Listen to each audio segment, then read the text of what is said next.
sebelah sana.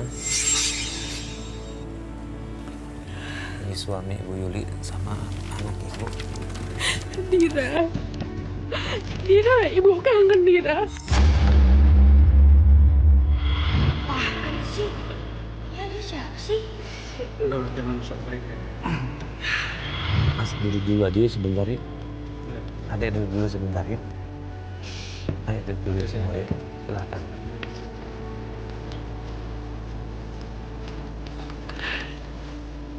Boleh.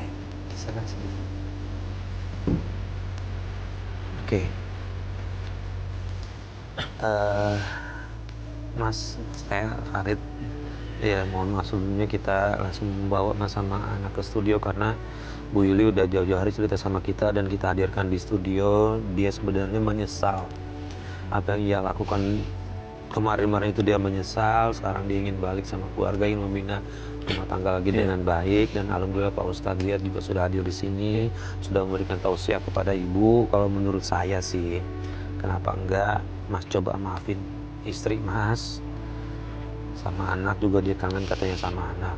Nah, ada yang mau disampaikan langsung tadi, silakan Bu. Iya Mas, saya minta maaf ya. Saya minta maaf, saya sekarang janji lebih nurut sama Mas. Apa kata Mas saya turutin, tapi asalkan kita jangan pisah, jangan jauhkan saya dari anak-anak. Oke lah, sekarang gini. Oke lah, sekarang kamu gak pakai susuk ya. Tapi sekarang gini kan, kamu sadar gak sih?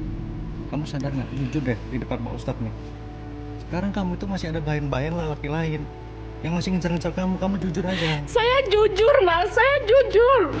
Emang dia ngejar-ngejar saya, tapi saya cuma cinta sama Mas, saya nggak cinta sama dia. Gini, coba tenangin dulu emosinya Mas. Di sini ada anak Mas, saya juga nggak mau ribut di depan anak. Coba ngomong pelan-pelan, baik-baik, sampaikan baik-baik.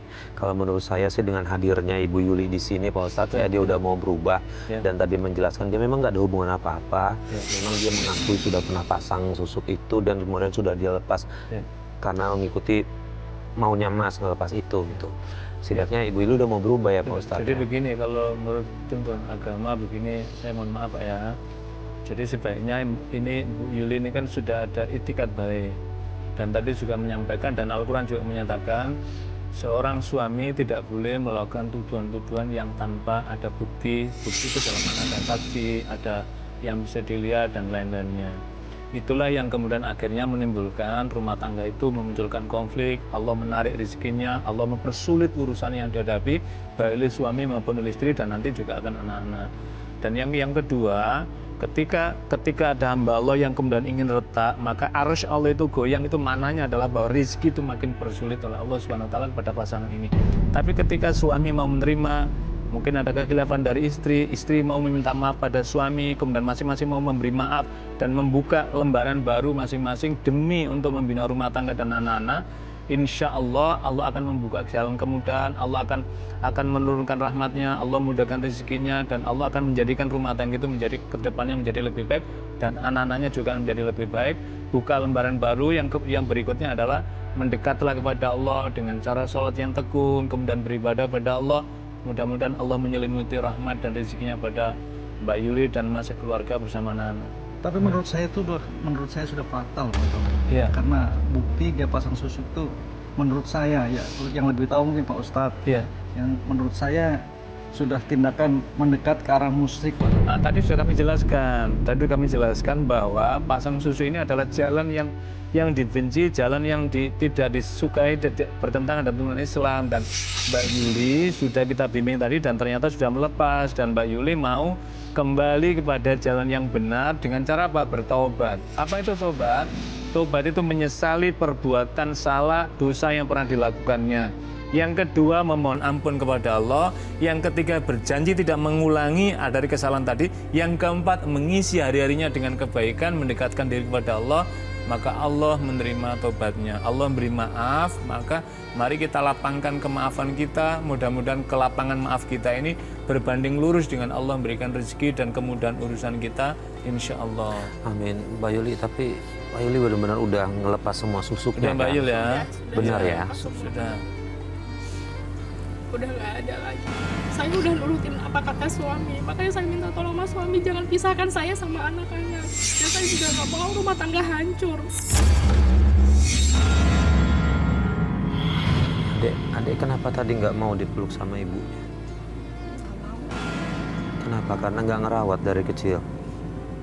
Begitu. Tapi kan semua demi kamu, Dira. Mama berjuang mati-matian itu demi kamu. Tapi kenapa kamu masih seperti ini sama mama? Jadi Mbak Yul, saya kira ini proses. Ya. Proses jadi ketika anak kecil sempat berpisah, jauh jarak dengan seorang ibu, maka biasanya secara psikis dekat kepada orang yang siapa yang membina, yang merawatnya. Gitu. Jadi dalam hal ini memang Mbak Yuli perlu bersabar, proses. Maka insya Allah nanti ketika keluarga ini sudah akur, sudah rukun kembali, sudah bersama-sama dalam naungan penuh mendekatkan diri pada Allah, insya Allah Allah akan buka seluruh hatinya, hati Mbak Yuli, hati bapaknya, kemudian hati anandanya, maka insya Allah nanti kedepannya kita bisa mendapati kebahagiaan-kebahagiaan. Amin. Gimana Mas? Coba saya tahu mungkin berat buat Mas, buat ngasih maaf. Saya tahu ini mungkin gimana setelah seperti ini, kita sih niatnya baik nih, mau menyatukan kembali keluarga ini. Betul. Kalau saya berharap coba buka pintu maafnya Mas. Ya saya kembali lagi pada dia ini mau berubah total atau hanya di mulut saja, Mas. Terus terang, saya terus terang udah pesimis lah untuk dia ini. Cuman kalau dia memang benar-benar bertaubat, taubatan nasuha, saya ya mungkin masih bisa, istilahnya bisa tolerir lah. Iya. Istilahnya Allah saja pemaaf ya. Saya manusia biasa. Betul. Jadi itu sudah satu hal yang baik Pak ya. Jadi saya kira kan untuk buktinya tidak di sini Mas Farid, tapi nanti paling tidak sekarang ini Mbak Yuli sudah mengikrarkan dirinya untuk kembali dan bertaubat, maka berikutnya adalah tanggung jawab suami untuk membimbingnya, mengajaknya dan dalam penuh kesabaran. Lah mudah-mudahan nanti Allah tuntun dalam kehidupan keluarga menjadi keluarga yang lebih baik. Amin ya rabbal alamin. PR yang paling beratnya adalah nanti untuk anaknya ini ya Pak Ustadz. Betul, yang harus diselamatkan itu betul. Kalau mau pengen anak kamu berubah, sayang sama kamu ya kelakuan kamu sama anak ya tunjukkan lah. Kalau mau berubah. Oke, gini intinya adalah satu sama lain nggak bisa saling menyalahkan. Betul ya. Bu Yuli sudah melakukan hal-hal yang di luar dari jalan Allah, dia sudah mengakui semua dosanya, sudah bertobat. Saya juga berharap Mas bisa benar-benar 100% maafkan. Ini biar gimana pun kalau suami istri retak pasti anak yang jadi korban. Betul. Jadi korbannya ya. Jadi demi anak mudah-mudahan bismillah coba kita jalan lebih baik lagi. Iya, insya Allah. Pak Ustadz, apa yang dilakukan sama Bu Yuli biar dia tetap istiqomah nih, tidak kembali lagi ke jalan yang sudah dia pernah ambil? Yang pertama harus dekat kepada Allah. Ya. Apa itu salah satunya? Sholatnya harus dijaga. Yang kedua, latihan membaca Quran. Kalau belum bisa, kalau udah bisa itu dibaca. Yang ketiga, sholat malam dibangun, bermunajat kepada Allah. Yang keempat, berbakti kepada suami, saling menerima kekurangan, saling menghargai kelebihan masing-masing, dan berazam memohon kepada Allah, apapun kesulitan yang dihadapi, Allah akan memberikan pertolongan. Mudah-mudahan Allah menuntun keluarga ini. Amin amin ya rabbal alamin. Baik, terima kasih Pak Ustadz atas Sama-sama, Mas semua Farid. nasihatnya Bu Yuli, dan masih mudah-mudahan rumah tangga bisa berjalan baik lagi. Amin. Bismillah, semua kembalikan pada Allah, serahkan semua pada Allah. Ya.